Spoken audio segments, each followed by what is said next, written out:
On December 31st, 2026, the laws that keep a river alive just stop existing. And I'm not talking about some tiny little creek no one's ever heard of. I'm talking about the Colorado River. It's the main water source for 40 million Americans across 7 states and Mexico. This whole setup, it's flashing red. Just 2 days ago, on July 14th, 2026, Lake Powell, which is the nation's second biggest reservoir, dropped to a new record low, 3,524.03 feet. That's only 22% of its capacity. We're in the middle of summer, a time when melting snow is supposed to fill these reservoirs up, but it's not happening. And on July 12th of this year, Lake Powell and its buddy downstream, Lake Mead, hit their lowest combined storage level ever recorded. So, you've got a century of engineering, $1 trillion of economic activity, and the water supply for huge cities like Denver and Los Angeles, all relying on a set of rules that are going to disappear in just a few months. This isn't some scary future climate change story. This is about a math mistake made way back in 1922 that's finally catching up to us.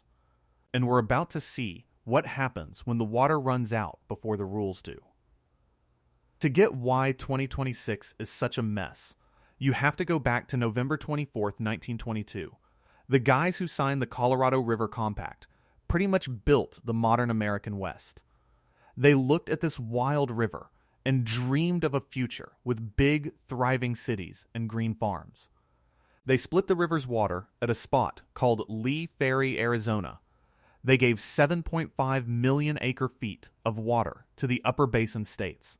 That's Colorado, New Mexico, Utah, and Wyoming. And another 7.5 million acre-feet went to the lower basin Arizona, California, and Nevada. It seemed like a nice, clean way to share. The problem is, it was a completely wrong calculation. They based their numbers on water flow measurements from a super wet period in the early 1900s. They really thought the river reliably carried more than 16 million acre-feet of water every year. They were wrong, obviously, over the last 25 years. A massive drought, made worse by hotter temperatures, has shown us what the river's really like. The actual flow is often more like 11 or 12 million acre-feet, sometimes even less. So basically, the compact promised way more water than the river actually has. The whole system, that whole legal framework they call the law of the river, was built on a lie. An accidental lie? Sure, but a lie told by a really rainy decade. For 100 years, they managed to cover up that lie with engineering projects and political compromises. Now, that paper has just sort of burned away. The lie is out in the open. And the states are left fighting over less and less water, waving around these century-old papers that promise water that simply doesn't exist anymore. This is the part of the story that often gets skipped in the news. The fight isn't just about water. It's about two totally different realities crashing head-on. The upper basin states pretty much live with whatever the river gives them each year. Their water use depends on the snow in the Rocky Mountains. If there's not much snow, they get less water. The lower basin states? They've had it different. Their water supply was basically guaranteed by what was stored in those giant reservoirs, Lake Mead and Lake Powell. They got a check for a set amount of water every single year, no matter how much snow fell, and for decades they cashed it. They built huge farms and sprawling cities because they were promised that water. Now, the bank accounts are almost empty. And the upper basin is saying, no, we're not draining the last of our savings to cover your spending. That's the kind of Cold War happening right now in closed-door meetings and public statements. On one side, you have Becky Mitchell, Colorado's commissioner to the Upper Colorado River Commission. She's a strong defender of her state. She argues that her basin is already dealing with the harsh reality of the river's actual flow. Back in February, she put it pretty bluntly, we're being asked to solve a problem we didn't create with water we don't have. The upper basin's idea is pretty simple. They aren't using too much water. They're just using what the sky and mountains provide. The problem, as they see it, is downstream. They think the lower basin's habit of taking more water out of the reservoirs than nature puts back in is the real issue. For them, it's not about everyone suffering equally. It's about the lower basin finally facing the fact that they've been using too much. Mitchell's words really resonate in those negotiations, showing a deep-seated frustration. It's like the high-altitude states feel they're being asked to sacrifice for a crisis caused by desert extravagance. In a January speech, she was even more direct. She said, "The river is doing exactly what rivers do when you take too much from them for too long. It is responding to reality. And right now, for many, reality is inconvenient." Then on the other side, you've got J.B. Hamby, who's the Colorado River Commissioner for California. He chairs the Colorado River Board of California, and he represents the state with the biggest and oldest water rights on the whole river. He sees a system that's about to totally collapse, and to him, philosophical debates are a luxury the West can't afford anymore. Survival means everyone has to take immediate, drastic action. In March, he pushed back against the Upper Basin's view. He said, "An agreement is within reach. Some Upper Basin states remain focused on ensuring future additional water use from a river that is already constrained. A river that has given us everything, but cannot give more. The path forward requires measurable water reductions from all states." His argument is all about being practical. If the whole system falls apart, who cares about seniority or legal rights? You can't sue water into a dry ditch. In early May of 2026, his coalition, California, Arizona, and Nevada, came up with a desperate proposal. They offered to cut 2 million acre-feet of water voluntarily through 2028. That's a staggering amount of water. But also, a lot of people see it as just a temporary fix to stop the reservoirs from totally crashing, while the really difficult long-term negotiations are still stuck. This gridlock isn't new, but the consequences are getting more immediate. The federal government, through the U.S. Bureau of Reclamation, gave the 7 states a deadline. They said, agree on new operating rules to replace the ones ending in late 2026. The deadline to submit a joint plan for the Bureau's draft environmental impact statement was March 2nd, 2026. That day came and went. No agreement. Instead, the Bureau got swamped with over 18,000 public comments, which really shows how much anxiety and conflicting interests there are across the basin. The states each submitted their own competing plans. The upper basins was all about living within what the river naturally provides. The lower basins focused on shared, percentage-based cuts from what they were legally entitled to. Now, the federal government, with Interior Secretary Doug Burgum at the helm, is left holding this grenade. Burgum has warned repeatedly that if the states can't compromise, the feds will have to impose a solution. That's a move, an unprecedented federal takeover of water management that scares every state water manager out west. The urgency hit home big time 4 years ago. On June 14, 2022, Camille Kalimlim Tutin, who was then the commissioner of the Bureau of Reclamation, sat in front of a Senate committee and basically gave an ultimatum. She said the states had to find a way to cut their water use by 2 to 4 million acre-feet. That's basically the whole river's annual flow in a bad year, or the federal government would step in. Her testimony shocked the whole water community. It was the first time a federal official had publicly admitted that the system was heading for disaster, that the reservoirs were dropping so fast it actually threatened the physical operation of the dams. The days of hoping for the best were over. The era of emergency cuts had begun. Camille Tutin resigned in January of 2025, and now, in these final, most critical months, the agency has new leadership. Just last week, on July 7th, 2026, Aubrey J.D. Betancourt was elevated. She's now acting as commissioner for the Bureau of Reclamation. A third-generation California farmer, she now sits in the hot seat that will decide who gets water if the states keep failing to agree. She knows the stakes from the ground up, from personal experience. If you zoom out, the science tells us this crisis is much deeper than just a drought. Scientists call it aridification. It's not just a lack of rain or snow. It's a permanent shift in the baseline. Rising temperatures mean the air itself is thirstier. It sucks more moisture right out of the soil, off plants, and even from the snowpack. So even in years with a good amount of snow in the Rockies, like the winter of 2022-2023, the amount of water in the river never reaches what's expected. The dry, parched ground just acts like a sponge, soaking up the meltwater before it ever makes it to a creek. And the snow evaporates directly into the dry air. This is the new, brutal math of the Colorado River. The old connection between how much snow there was and how much water ended up in the river, it's gone. The Bureau of Reclamation's own numbers tell this story with terrifying clarity. Historically, the average amount of water flowing into Lake Powell, which is where the upper basin stores most of its water, was 9.6 million acre-feet. The forecast for the crucial spring runoff period, April to July in 2026, wasn't 9 million. It wasn't 5 million.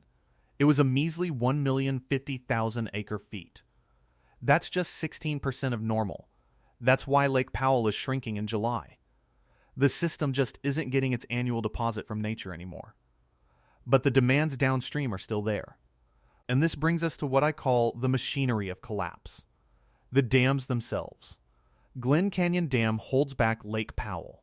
It's a huge concrete wall that generates hydropower for millions. But it has limits. The water intakes for its turbines are at a specific elevation. If the lake's surface drops below 3,490 feet above sea level, the turbines will start sucking in air instead of water. That's called cavitation, and it would destroy them. That 3,490 feet mark, that's the minimum power pool. As of this week, Lake Powell is at 3,524.03 feet. 34 feet away from disaster. 34 feet from the moment millions of dollars worth of power generation goes dark, throwing the stability of the entire Western power grid into chaos. And even beneath that, there's another, even scarier line. At 3,370 feet, the lake is so low that water can no longer flow through the dam's lowest outlet tubes, which are the pipes designed to send water downstream to Lake Mead in the lower basin. That's dead pool. The moment Glen Canyon Dam stops being a functional dam and just becomes a plug, the moment the Colorado River, for all practical purposes, stops flowing into the Grand Canyon. The fallout from that is almost impossible to imagine. It would mean zero water for Lake Mead, and by extension, for Las Vegas, Phoenix, Los Angeles, and the huge farms of Arizona and Southern California. That would be the single biggest infrastructure failure in American history. And we are closer to it than ever before. So, who's actually using all this water? This question always brings up one of the biggest misunderstandings about the crisis. A lot of people probably picture the fancy fountains of Las Vegas as the main problem. The truth is much different. The entire state of Nevada is only legally allowed to use 300,000 acre-feet of water per year, which is the smallest share of any basin state. And because they've been super aggressive with conservation and have one of the most advanced water recycling programs on the planet, Las Vegas now returns almost 100% of its indoor water use to Lake Mead. That city is a model of urban water discipline. It is not draining the river. The answer isn't in the cities, it's in the fields. Roughly 70 to 80% of the Colorado River's water goes to agriculture. It irrigates over 5 million acres of farmland. These farms produce about a quarter of the country's fruit and nuts, and a crazy 60% of its winter vegetables. This is an $8 billion a year economy built on the river. And right in the middle of all that agriculture is a place called the Imperial Valley in California. It's managed by the Imperial Irrigation District, or ID, and the ID holds the single biggest and oldest water rights on the entire river. The water they divert transforms one of North America's hottest, driest deserts into a landscape of green fields, growing crops like alfalfa to feed dairy cattle, often for export. This is the central agonizing dilemma of the Colorado River crisis. Do you protect the water supply for 40 million people in rapidly growing cities? Or do you protect the food supply for the entire nation? California, to its credit, has made huge strides. In 2023, statewide water use dropped to its lowest levels since 1949, which is a remarkable achievement in conservation. But even with those cuts, the sheer amount of water agriculture uses completely dwarfs urban use. The system has just promised way too much water, and the crisis is so bad that every single drop is now being scrutinized. This has led to some bizarre decisions. In 2024 and 2025, the federal government had to spend millions of dollars on replacement power, just so it could bypass the power generating turbines at Glen Canyon Dam. Why? To release a carefully mixed flow of warmer surface water and colder deep water to try and protect endangered native fish species downstream. The river is being managed for power, for farms, for cities, and for fish, all with a dwindling water supply that simply can't satisfy everyone. The system is just being pulled apart. And so, everything circles back to that hard deadline. Midnight, December 31st, 2026. The 2007 interim guidelines, which were kind of an emergency plan, governing how Lake Powell and Lake Mead relate and dictated shortage cuts, those will expire. So will the 2019 drought contingency plans, which were another set of emergency patches. On January 1st, 2027, if there's no deal, the river will be in a legal vacuum for the first time in modern history. The likely outcome isn't peaceful negotiation. It's going to be a free-for-all in the courts. California, with its really old senior rights, could legally argue it's entitled to its full share of water. That would force Arizona and Nevada to take 100% of the remaining cuts, a move that would totally wreck their water supplies. Arizona and Nevada would sue. The upper basin states would sue to protect their own reservoirs. The whole system would just get paralyzed by injunctions and court battles right when the physical system itself is about to collapse. This is the chaos that Secretary Burgum and Commissioner Betancourt are desperate to avoid.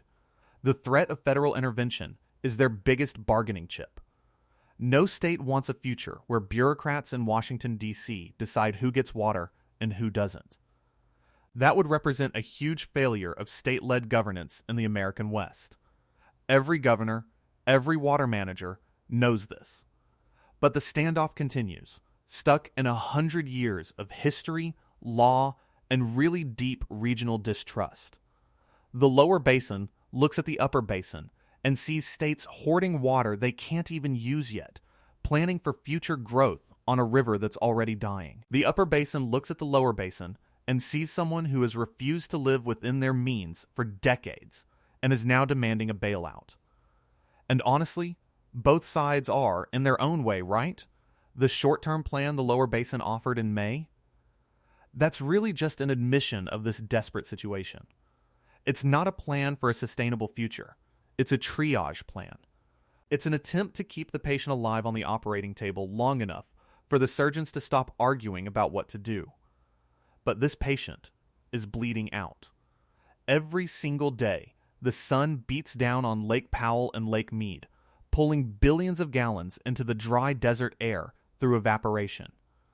Every day, the turbines spin, sending water downstream to meet legal obligations made in a world that had more water. Every day, the water level drops, just a bit, a measurable decline, a slow, relentless march toward those trigger points, toward 3,490 feet, toward the day the lights go out. So, 3 big questions hang over the entire American West tonight. How do you divide a river that has a third less water than it did when they wrote the rules? Who will be forced to give up a way of life built on a promise the river just can't keep anymore? And what happens to 40 million people when the system designed to protect them finally runs out of time? The legal ink on that 1922 Colorado River Compact is fading. The authority it gave, the future it promised, it's all evaporating under that relentless southwestern sun. A new era is coming for the American West, whether the states agree to it or not. One with less water, one with harder choices. The countdown has begun. The water level keeps dropping slowly in the dark, silent depths of the reservoirs. The deadline is still coming. And on the surface of Lake Powell, light from a distant star travels for years, only to land on water that might not even be there when the sun rises.